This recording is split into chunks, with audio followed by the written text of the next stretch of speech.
नमस्कार, अपने उत्तराखंड देख रहे हैं आप और मैं हूं आपके साथ नेहा। मुख्यमंत्री पुष्कर सिंह धामी ने केदारनाथ धाम आने वाले श्रद्धालुओं से एक बार फिर संयम बरतने की अपील की है। केदारनाथ धाम में बढ़ती श्रद्धालुओं को भीड़ को लेकर जहां प्रशासन की तरफ से ऑनलाइन रजिस्ट्रेशन को 15 मई तक के लिए बंद कर दिया गया है, वहीं श्रद्धालुओं से मौसम विभाग ने पूर्वानुमान को देखते हुए जिला प्रशासन के द्वारा किए गए निर्देशों का पालन करने की अपील भी की जा रही है। केदारनाथ धाम में रोजाना 20,000 से ज्यादा श्रद्धालु दर्शन करने के लिए पहुंच रहे हैं, जबकि केदार घाट में लगातार कपाट खोलने के बाद से मौसम बदल रहा है, जिसमें बारिश और बर्फबारी होने के चलते जिला प्रशासन के सामने यात्रियों के लिए व्यवस्थाएं उपलब्ध कराना सबसे बड़ी चुनौती बन गया है।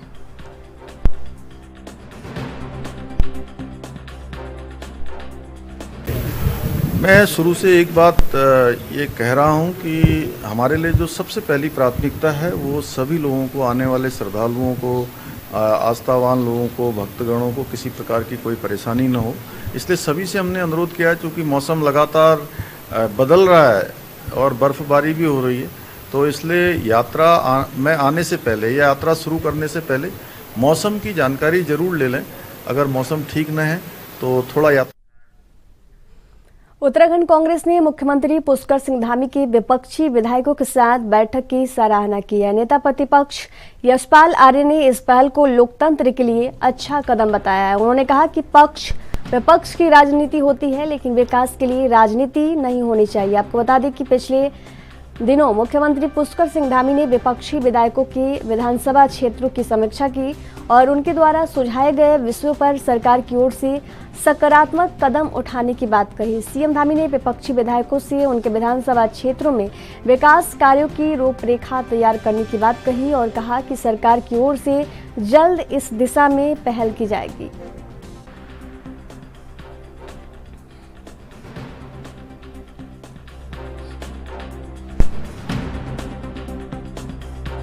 क्योंकि आप मुख्य विपक्षी नेता हैं, आपको क्या लगता है कि उसके बाद कितना फर्क पड़ा या कैसा है अभी स्थिति अगर विपक्ष के देखे जाए? देखिए, अभी गढ़वाल मंडल के जो हमारे विपक्ष के विधायक हैं, माननीय विधायक हैं, कांग्रेस के विधायक हैं, बसपा के विधायक हैं, उनके साथ विस्तृत रूप से माननीय मुख्यमंत्री ने, जैसा कि मैंने अखबारों के माध्यम से पढ़ा है, एक विस्तृत चर्चा हुई है और उसमें जो हमारे माननीय विधायकों ने अपने प्रस्ताव, विभिन्न विषयों के प्रस्ताव दिए हैं, तो उसका परिणाम अब देखने को मिलेगा। लेकिन बेहतर पहल है। लोकतंत्र में यह आवश्यक है कि पक्ष विपक्ष की राजनीति होती है, लेकिन विकास के मामलों में कहीं पर किसी प्रकार के दुराव नहीं होना चाहिए। ये अच्छा संकेत है। बीजेपी के प्रदेश प्रवक्ता मधु भट्ट ने बताया कि पीएम नरेंद्र मोदी के नेतृत्व में केंद्र सरकार के 9 वर्ष पूरे होने पर बीजेपी प्रदेश भर में विशेष अभियान चलाएगी। बीजेपी सांसदों की अगुवाई में 15 मई से 15 जून तक अभियान चलेगा। उन्होंने बताया कि केंद्रीय नेतृत्व की निगरानी में चलने वाले अभियान में उत्तराखंड में भी विभिन्न वर्गों और वरिष्ठ कार्यकर्ताओं के साथ संपर्क कार्यक्रम आयोजित होंगे। 30 मई को मोदी सरकार के 9 वर्ष पूरे हो रहे हैं। मधु भट्ट ने बताया कि अभियान में सांसदों की भूमिका महत्वपूर्ण होगी। पूरे 1 महीने में सांसद पूरे क्षेत्र में व्यापक जनसंपर्क करते हुए विभिन्न कार्यक्रम के माध्यम से केंद्र और राज्य सरकार की नीतियों और कार्यक्रमों को जनता के बीच लेकर जाएंगे। अभियान के दौरान शिक्षक, अधिवक्ता, चिकित्सक, इंजीनियर, खिलाड़ी, कलाकार, व्यवसाय, व्यापारी, प्रोफेशनल वर्गों, धार्मिक नेता, पुरुष सैनिक, सामाजिक कार्यकर्ता से संपर्क किया जाएगा। साथ ही विभिन्न योजनाओं के लाभार्थियों से विशेष संपर्क पर संवाद भी किया जाएगा।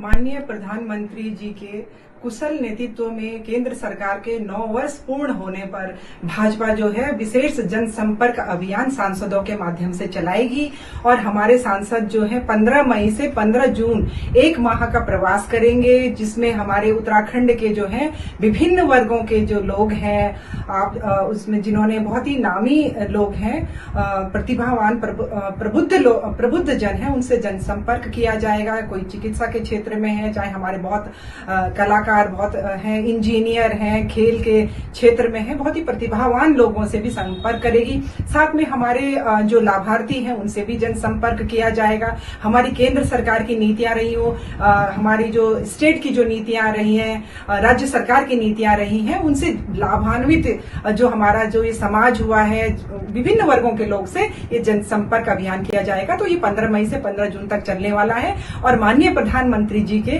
कुशल नेतृत्व में जो हमने ये 9 वर्ष जो पूर्ण किए हैं, कोविड का इतना संक्रमण काल भी आया, उसमें सभी लोग जो सुरक्षित रहे और सभी को जो है स्वास्थ्य लाभ मिला है, उसको लेकर और विभिन्न नीतियां जो हमारी योजनाएं बनी है, उनसे जो हमारे समाज को, पूरा हमारे उत्तराखंड को जो लाभ पहुंचा है, उसके लिए एक विशेष जनसंपर्क अभियान 15 मई से और 15 जून तक।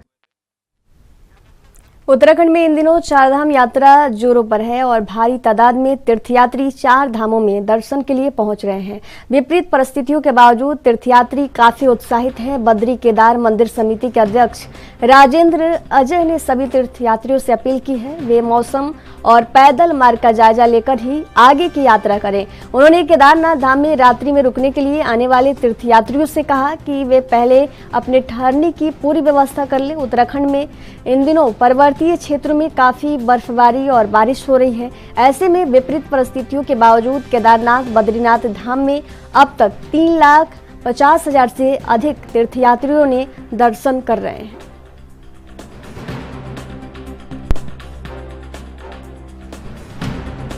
अध्यक्ष जी, कितने श्रद्धालु आ चुके हैं अभी तक केदारनाथ बद्रीनाथ में, क्या कुछ तैयारियां कर रहे हैं आप, जो लगातार भीड़ हो रही है? जो देखिए, आप जानते हैं कि विगत कई दिनों से मौसम लगातार प्रतिकूल बना हुआ है और हमारे जो धाम है उच्च हिमालयी क्षेत्र में अवस्थित है, वहां पर मौसम लगातार खराब हो रहा है। रुक रुक करके वर्षा और भारी बर्फबारी हो रही है। उसके बावजूद जो श्रद्धालु है, तीर्थयात्री है, उनके उत्साह में किसी प्रकार की कोई कमी नहीं दिखाई पड़ रही है और श्रद्धालु तीर्थयात्री बड़ी संख्या में धामों की ओर आ रहे हैं। अब तक केदारनाथ जी और बद्रीनाथ जी में लगभग 3.5 लाख से अधिक श्रद्धालु तीर्थयात्री आ चुके हैं। और जिस प्रकार से, क्योंकि आप जानते हैं कि मौसम खास करके केदारनाथ धाम में बड़े प्रतिकूल हो रहा है और वहाँ की भौगोलिक जो परिस्थितियां हैं वो भी विकट है। इस दृष्टि से लगातार वहाँ पर जो यात्री हैं, श्रद्धालु जो केदारनाथ धाम आना चाहते हैं, उनसे हम लगातार अनुरोध कर रहे हैं कि वो केदारनाथ धाम की यात्रा करने से पूर्व मौसम का अपडेट लें, पैदल मार्ग का अपडेट लें और खास करके जो लोग बच्चों के साथ में, बुजुर्गों के साथ में यात्रा कर रहे हैं, उनसे विशेष एहतियात बरतने की हम अपील कर रहे हैं। इसके साथ साथ में जिन लोगों को किसी प्रकार की कोई स्वास्थ्य संबंधी समस्याएं हैं, उनको डॉक्टर से एडवाइस लेकर के और प्रदेश सरकार द्वारा जो हेल्थ एडवाइजरी जारी की गई है, उस हेल्थ एडवाइजरी का अनुपालन करने के लिए हम अनुरोध कर रहे हैं ताकि उनको किसी प्रकार से वहां पर कठिनाई न हो। इसके अलावा क्योंकि केदारनाथ धाम में जो परिस्थितियां हैं उसके और वहाँ पर जो बर्फबारी हो रही है उसके दृष्टिगत हम ये भी अनुरोध कर रहे हैं कि केदारनाथ धाम की यात्रा करने से पूर्व जो भी श्रद्धालु तीर्थयात्री वहाँ रात्रि निवास की रुकने की मंशा से वहाँ जाना चाहते हैं, वो पहले अपने आवास इत्यादि की।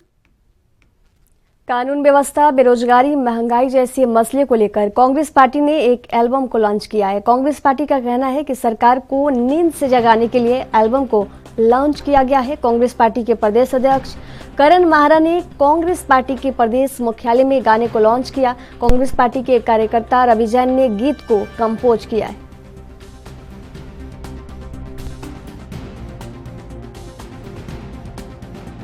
देखिए, जैसा कि हमारे भाई वैभव वालिया ने अभी एक्सप्लेन किया कि एक साल में इतनी सारी घोटाले, इतनी सारी बदइंतजामियाँ आप सबने देखी हैं कि उसको भाषणों में कहना बहुत मुश्किल है। लेकिन जिस तरीके से रवि जैन साहब ने अपने इस छोटी से एल्बम में, म्यूज़िक एल्बम में सामने प्रस्तुत किया है, निश्चित ही वो बहुत प्रभावशाली है।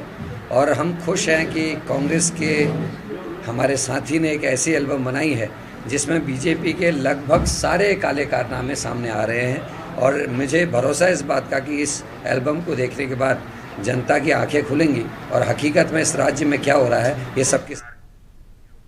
अब खबर छत्तीसगढ़ के दिनेशपुर से है, जहां विद्यासागर पूर्व माध्यमिक विद्यालय दिनेशपुर के प्रांगण में बंगीय संस्कृति सुधा समिति के तत्वाधान में धूमधाम और हर्षोल्लास के साथ विश्व कवि रविंद्रनाथ टैगोर की जयंती धूमधाम के साथ मनाया गया। इस दौरान बंगीय संस्कृति सुधा समिति अध्यक्ष रवि सरकार ने कहा कि आजकल की युवा पीढ़ी अपनी संस्कृति भाषा को भूलते जा रहे हैं, जिसको बचाए के रखने के लिए बंगीय संस्कृति सुधार समिति द्वारा प्रयास किया जा रहा है कि अपने पूर्वजों और विभूतियों को याद करते हुए युवा पीढ़ियों को अपनी संस्कृति को आगे बढ़ाने का प्रेरणा मिले।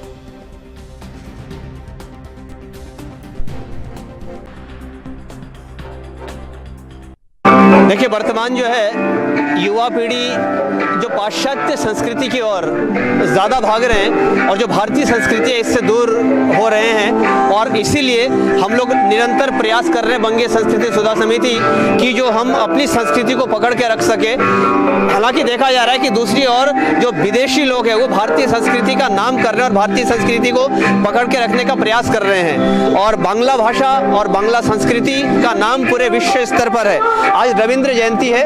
रविंद्र जयंती हम लोग मनाते हैं क्योंकि रविंद्रनाथ टैगोर जो है कि बहुमुखी प्रतिभा के धनी कवि रविंद्रनाथ जी का 162वां जन्मदिन है, जो पूरे विश्व में अपनी रचना के कारण जिनको पहले एशिया में और भारत के लिए नोबेल पुरस्कार लाए थे, उनके जन्मदिन है। और ये संस्था बंगीय संस्कृति सुधार समिति विगत 2004 से लेकर अब तक लगातार इस आयोजन को लोगों के सहयोग से करते आ रहे हैं। मेन मकसद है कि जिस भाषा में इन्होंने रचना लिखी और जिसके लिए प्रसिद्धि मिली इनको, और उस भाषा से हम जो बंग भाषा है हम उससे दूर होते जा रहे हैं। हम चाह रहे हैं कि जो विश्व में 7वें स्थान पर है बांग्ला भाषा, तो हम चाहते हैं कि हमारे जो बंगाली समाज के लोग उत्तराखंड में हैं, उत्तर प्रदेश में हैं, सभी अपनी मातृभाषा के प्रति सजग हो, जागरूक हो और मातृभाषा को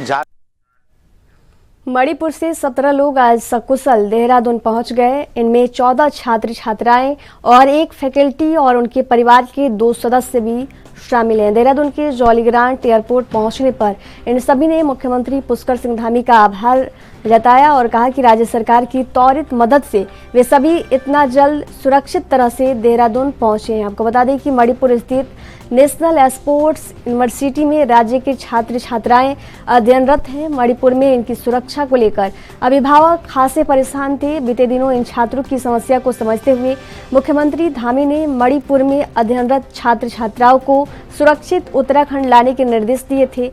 साथ ही इनके लौटाने के लिए एयर टिकट आदि की भी व्यवस्था करने के निर्देश दिए थे।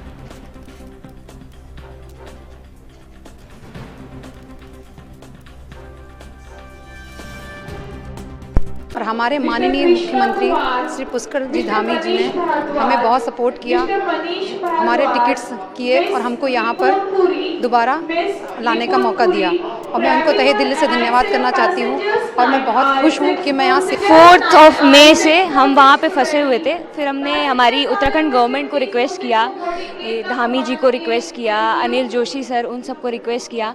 उन लोगों ने बोला कि हम आपके लिए पूरा ट्राई कर रहे हैं, एंड देन सडनली उन्होंने हमारी रिक्वेस्ट एक्सेप्ट करके हमारी फ़्लाइट कराई और अभी हम यहाँ हैं।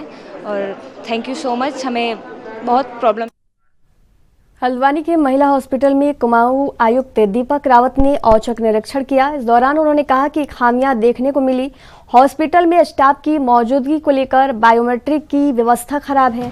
डॉक्टर स्टाफ हॉस्पिटल की रजिस्टर में अपनी उपस्थिति भी नहीं दर्ज करा रहे हैं, जो कि गलत है, जबकि रजिस्टर के हिसाब से उपस्थिति होनी चाहिए, जिससे मरीजों को भी डॉक्टर की जानकारी मिल जाती है। वहीं उन्होंने कहा कि मरीजों को दवाइयाँ बाहर के लिए लिखी जा रही हैं, जबकि सरकारी हॉस्पिटल में जन औषधि केंद्र बनाए गए हैं, जहां पर इमरजेंसी दवाइयों को छोड़कर सामान्य बीमारियों की दवा जन औषधि केंद्र से ही दी जाने के प्रावधान है, जिसे लेकर कार्रवाई की जाएगी।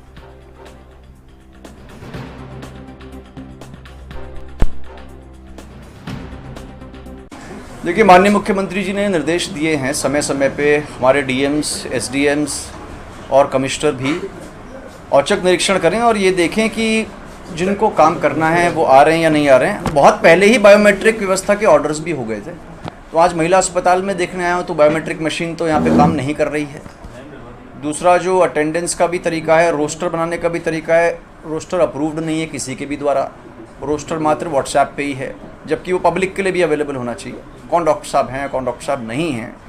और ये जो एक तरह से एनॉमली है और भी जगह चल रही है। कल द्वाराहाट के इंस्पेक्शन में भी, इंस्पेक्शन तो नहीं, एक शिकायत पे मुझे पता चला कि वहाँ पे रोस्टर इस प्रकार से बनाए जा रहे हैं कि एक डॉक्टर साहब मात्र 6-7 दिन। यहाँ रुकेंगे एक छोटे से ब्रेक के लिए। ब्रेक के बाद जल्द हाजिर होंगे। देखते रहिए ANB न्यूज़।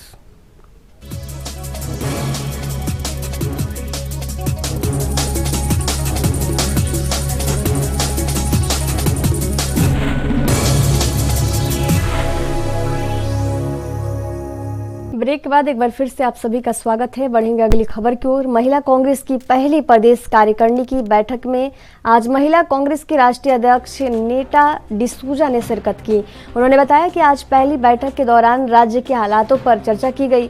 इसके साथ भविष्य में कांग्रेस को मजबूत करने को लेकर भी मंथन किया गया। उन्होंने बताया कि भविष्य में होने वाले चुनाव को लेकर महिला कांग्रेस की भूमिका को लेकर भी चर्चा की गई, जिससे महिलाओं को ज्यादा से ज्यादा भागीदारी मिल सके। वहीं इस पर बीजेपी के प्रदेश मीडिया प्रभारी मनवीर सिंह चौहान ने पलटवार करते हुए कहा कि चाहे हमारे केंद्र में नरेंद्र मोदी की सरकार हो या फिर राज्य में मुख्यमंत्री पुष्कर सिंह धामी की सरकार हो, भारतीय जनता पार्टी हमेशा नारी सशक्तिकरण की पक्षधर रही है। नारी सशक्तिकरण और महिलाओं के कल्याण के लिए हमारी सरकार की कई महत्वाकांक्षी योजनाएं चल रही हैं और नारियों को आगे बढ़ाने के लिए भारतीय जनता पार्टी और उसके संगठन ने भी नारियों को आगे बढ़ाने का काम किया है।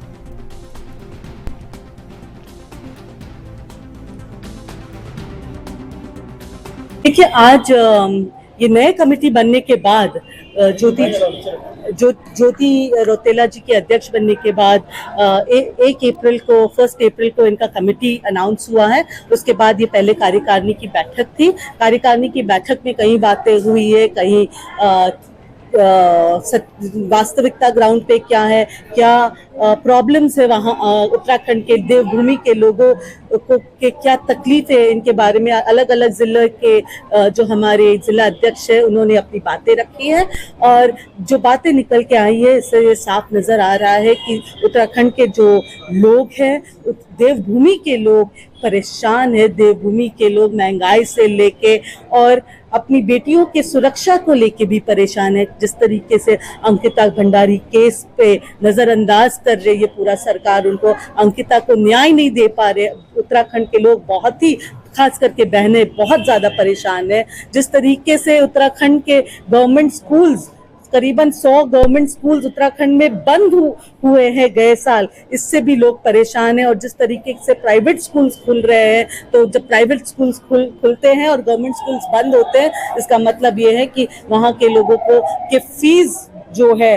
देखिए, हमारी चाहे केंद्र की आदरणीय नरेंद्र मोदी जी की सरकार हो या हमारे प्रदेश की मुख्यमंत्री पुष्कर सिंह धामी जी की सरकार हो, भारतीय जनता पार्टी हमेशा नारी सशक्तिकरण की पक्षधर रही है और नारी सशक्तिकरण और महिलाओं के कल्याण के लिए हमारी सरकार की कई महत्वाकांक्षी योजनाएं चल रही हैं और नारियों को आगे बढ़ाने के लिए भारतीय जनता पार्टी ने, संगठन ने भी बहुत उनको आगे बढ़ाने का काम किया है। चाहे वो हम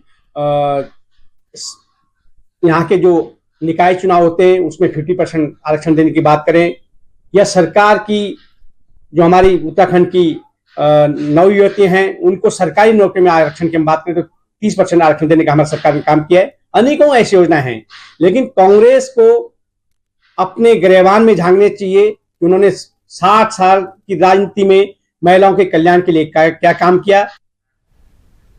उत्तराखंड में वन विभाग पर किए गए अतिक्रमण को हटाने की कार्रवाई जारी है। वन मंत्री सुबोध उनियाल ने अतिक्रमण को हटाए जाने को लेकर साफ किया कि किसी धर्म विशेष की इसमें कोई बात नहीं है और इससे माहौल खराब होता है। आपको बता दें कि मुख्यमंत्री पुष्कर सिंह धामी के निर्देश के बाद वन भूमि पर अतिक्रमण बनाए गए मजारों को ध्वस्त किया जा रहा है। हालांकि विपक्ष इसको लेकर तमाम तरह के सवाल खड़े कर रहा है। वहीं वन मंत्री ने कहा कि मुख्यमंत्री के निर्देश के बाद परीक्षण कराया जा रहा है कि वन भूमि पर 1980 से पहले कितने निर्माण कार्य हुए और उसके बाद कौन से निर्माण कार्य हैं। सरकार ने साफ किया है कि सन 1980 के बाद बने निर्माणों को हटाया जा रहा है।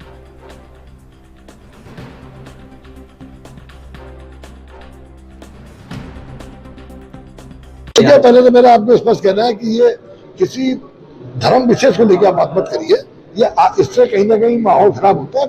कोई भी धार्मिक प्रतिष्ठान अगर वन भूमि में अतिक्रमण से बनाया गया तो उसको हटाने के लिए आदेश दिए जा चुके हैं और परीक्षण किया जा रहा है कि 1980 के पूर्व के कौन है उसके बाद तदनुसार कार्रवाई की जाएगी। तो ये अभियान आगे भी ये उम्मीद करें चलता रहेगा इस तरह से? निश्चित चलता रहेगा, क्योंकि वन भूमि में अतिक्रमण को रोकने के लिए अभियान को एक दिन का नहीं होता। अभी अगर आज हमने सारे अतिक्रमण हटा दिए, कल दूसरा कोई अतिक्रमण करने आ गया, तो लिहाजा ये एक निरंतर पृथक राज्य का सपना लिए हुए राज्य आंदोलन में अपनी अहम भूमिका निभाने वाली राज्य आंदोलनकारी सुशीला बलूनी का कल देर शाम निधन हो गया था। आज कांग्रेस प्रदेश कार्यालय में भारी तादाद में कांग्रेस के कार्यकर्ता और प्रदेश अध्यक्ष द्वारा उनके चित्र पर माल्यार्पण कर श्रद्धांजलि दी गई। इस मौके पर प्रदेश अध्यक्ष करण माहरा ने कहा कि सुशीला बलूनी का राज्य आंदोलन में बहुत ही महत्वपूर्ण योगदान रहा है। वे राज्य की किसी भी सरकार के प्रदेश के ज्वलंत मुद्दों को लेकर अपनी आवाज को बुलंद करती थी और राज्य के हित के लिए लगातार सामाजिक कार्यों में लगी रहती थी।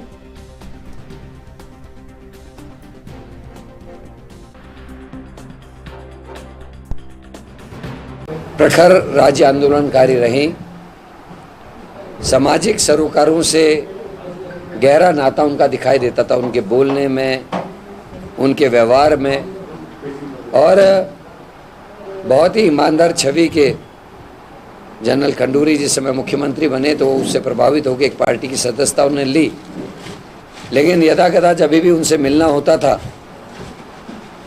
वो परेशान थी कि किस तरीके से प्रशासन काम कर रहा है, किस तरीके से सरकारें काम कर रही हैं, और वो जो भी उनके कहने तरीके थे उसमें विरोध दर्ज भी करती थी।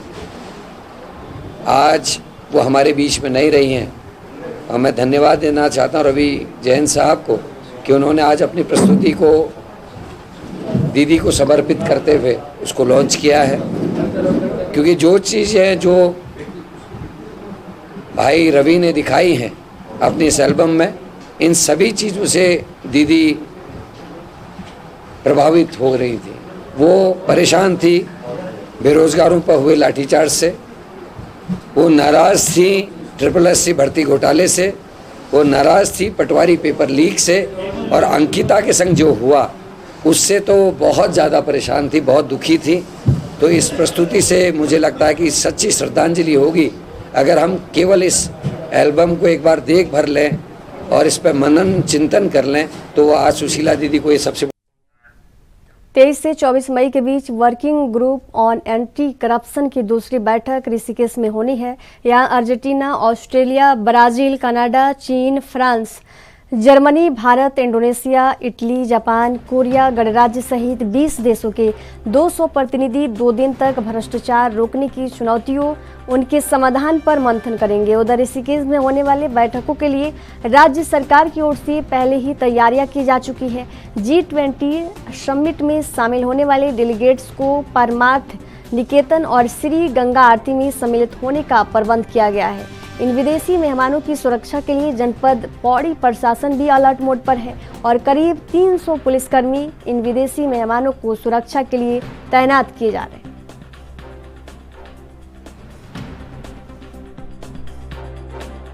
देखिए, G20 के परिप्रेक्ष्य में हमारे लेवल पे एक जो बृहद स्तर पे डिटेल्ड ट्रैफिक प्लान जो है वो भी बना दिया गया है। एक सिक्योरिटी प्लान भी जो है हमारा कि कहाँ किस स्तर पे हमारी ड्यूटीज़ रहेंगी वो भी हमारे द्वारा बनाया गया है। चूँकि काफ़ी संख्या में फोर्स तैनात की जाएगी, इस वजह से रेंज स्तर से भी हमने जो है फोर्स की डिमांड भेज दी है।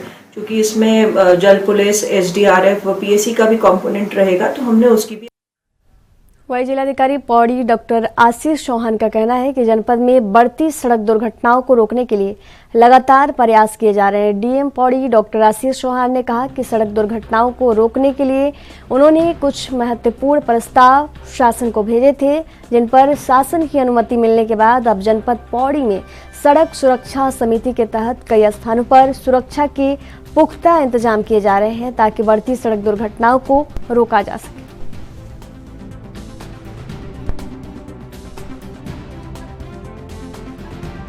काफ़ी सारे प्रपोजल्स शासन में प्रेषित किए हैं और हमें उम्मीद है उनमें कई सारे प्रपोजल्स में हमें क्रैश बैरियर या रोड सेफ्टी को इम्प्रूव करने के लिए जो सेफ्टी मेजर्स लगाने होते हैं उसके लिए पैसा मिला है और फर्दर भी हमें जैसे जैसे पैसा मिलता जाएगा हम अपनी इंपॉर्टेंट रोड्स को पे सेफ्टी मेजर्स को इम्प्रूव करेंगे। वही लालकुआ रेल प्रशासन की ओर से नगीना कॉलोनी से 10 दिन भीतर कॉलोनी खाली कराए जाने की नोटिस पर गुस्साए लोगों ने नगर में जुलूस निकालकर जमकर प्रदर्शन किया। इस दौरान उन्होंने जिला प्रशासन की ओर रेलवे प्रशासन के खिलाफ नारेबाजी भी की, जिसके बाद उन्होंने सूबे के मुख्यमंत्री के नाम एक ज्ञापन तहसीलदार को सौंपा और साथ ही चेतावनी दी कि अगर जल्द से इस पर कार्रवाई नहीं की गई है तो उनके द्वारा उग्र आंदोलन किया जाएगा।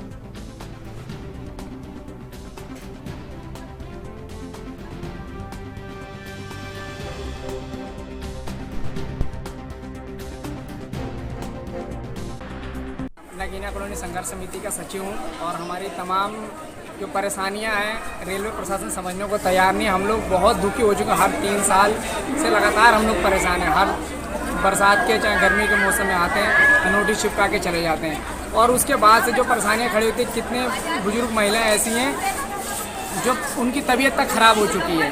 वो इतने परेशान है, बहुत सारे बुजुर्ग लोग हैं काम पे नहीं जा पा रहे इसकी वजह से। अब क्या करेंगे हम लोग, कहाँ जाएंगे इस कड़कती धूप में।